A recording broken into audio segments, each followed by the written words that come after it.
how did you get into? Did you always want to be in sort of theatre? Yeah, so I come from quite a creative background. My parents are both they're both artists. My dad used to make puppets for the Cannon Hill Puppet Theatre in Birmingham, which is based in the Midlands Arts Centre. So I was surrounded by that for when I was growing up. And my mother's a musician as well. Both my uncles, sadly not alive anymore, but they were both musicians as well. So I always had theatricality and music surrounded me from a very young age.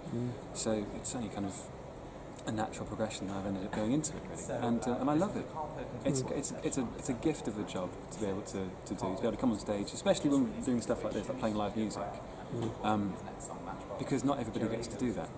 And we get to look at everybody like night after night. Like, I think we had like 1,000 people in last night. I think, yeah, about that, I think.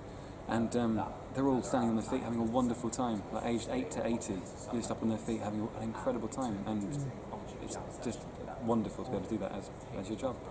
And you've been in quite some big shows, haven't you? You were in Jersey Boys, weren't you? Yeah, I was. Yeah, I did Jersey Boys for 2 years at the West End. Yeah, I played Bob Gaudio, who's the piano player at the Four Seasons, who wrote most of their hit songs, which was wonderful. The Prince Edward Theatre.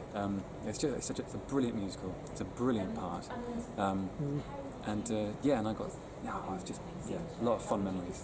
Yeah, because it's a lot different to sort of jukebox musicals in that it's actually got a real story, isn't it? Well, that's the difference. I mean, I played Buddy in the Buddy Holly story, and I was Bob Gaudio in Jersey Boys, and I'm Carl Perkins in the Million Dollar Quartet.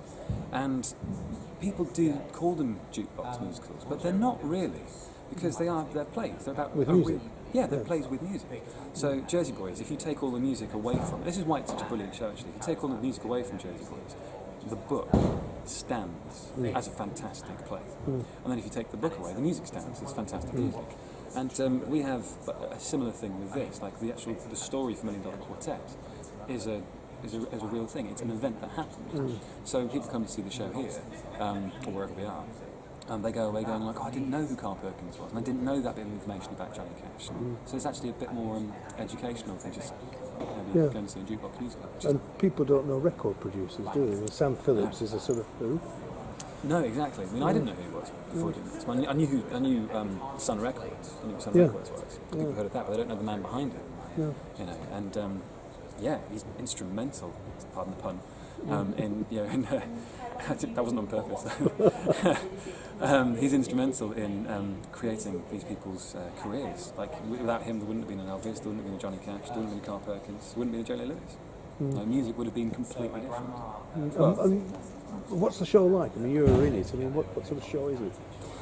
It's good fun. It's good fun. It's if you like that era of music, you're going to hear it played by a phenomenal band. And that's the difference between this show and quite a lot of other ones, is that we are the band and we are playing the music live. Everything you see us doing, we're actually playing it. Like I'm playing the guitar. Like Martin is on the piano, is Jerry Lewis, and they're all real instruments as well, and they're all going through amps, and that's amazing. That's real magic. So it's like when we're playing the music, it's like you're hearing it at a gig, but it's not a gig because you're seeing it's a record. We're set in Sun Studios, recording studio, and you get a snapshot of this rock and roll history, and you get a snapshot of it's like you're a fly on the wall of actually what went on behind the scenes. So that's quite nice, I think, to see. But what's it like to be in? It's brilliant. We all get on really, really well off stage and on stage as well, which is wonderful. It's great. It's a good laugh. And are the instruments sort of authentic instruments? I mean, did Carl Perkins play a Gibson Les Paul? He played a gold top. Yeah. So this is this one. We wouldn't play this exact. I think this is pretty much exactly what he played, but this is a custom one. But if you look at all the pictures of him playing stuff, this is one of his chosen guitars. And are all the rest sort of guitars that they play? Yep. All of them are. We play. This is a Gibson Les Paul gold top. We've got a couple of Gibson acoustics as well, which Gibson was the guitar of choice for rock and rollers back then. It still is now. So it's quite a few £100,000 worth of, well, £1,000, not £100. I think guitars. I think my guitars alone. I think I'm not sure I'm supposed to say this, but it's easy to figure out. I've got this guitar, also going through a wonderful Victoria amplifier, and I've got a Gibson 335, which I play later on the show. I've also got a spare Les Paul Gold Top as well. So they're worth more than you are, really. Yeah, yeah, and there's a spare Gold Top with a spare Victoria. So if anything goes wrong with this one, like if the string breaks or it goes out of tune for some reason, I just put it down and pick up another one, which is ridiculous. So there's kind of, I don't know, 30 grand's worth of guitars just for me, which is amazing. Like you don't, as an actor, you don't get that.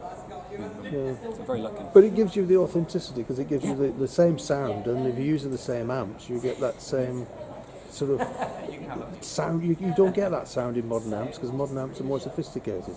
Well, a lot of modern amps are more digital. But I think with the guitarists and with musicians, people, well, they do have different tastes and stuff. I really like the valve amp sound, and the Victorias are just incredible. Like they, you know, when you really crank them, they really kind of they break up just enough, and they're just wonderful. But yeah, like so, we've got the authentic instruments, we've got the authentic stuff, we've got the authentic sound, and we're playing authentic guitar. So like all the solos that I play, they're based around Carl Perkins style. So I'm not kind of doing all this like tapping or anything like that. It's actually rockabilly stuff. So it's as close to the record as we can get it, actually. And has it been difficult for you to sort of get that style, because it's not sort of a style you normally play, is it? Well, I started playing the guitar because I auditioned for. I'm a piano player, really, and I've always played bits. And I enjoy dabbling in lots of instruments. I like picking up and just playing them. I've just recorded an album actually, which I play all the instruments on, which is available at all the theatres and online at wycliffe.com. And it's I've lost track of what I was saying now. I was plugging my album. We're talking about playing guitar. Yes. Oh, yeah. So I auditioned for the Buddy Holly story about I don't know, when I just left drama school, and I auditioned for the part, and I successfully got the part, which was wonderful. And but that meant I had to get very good at the guitar very quickly. And Buddy's stuff is a similar style to Carl Perkins stuff as well. So I've done this stuff before, and I really enjoy it. So difficult, no, because I've done it before, but it's tricky to get it all kind of precise. But that's the fun of it. It's a challenge. Yeah. Because if you don't sound like them, it sort of misses it a bit, doesn't it? Yeah, exactly. But we strive our hardest to sound as much like them as possible. There's very specific patterns which you wouldn't play, and there's very specific patterns which you would play. So we play the ones that you would. Yeah. You know. Right. That's super. Cool. Right. Thanks very much indeed. Oh, thank you.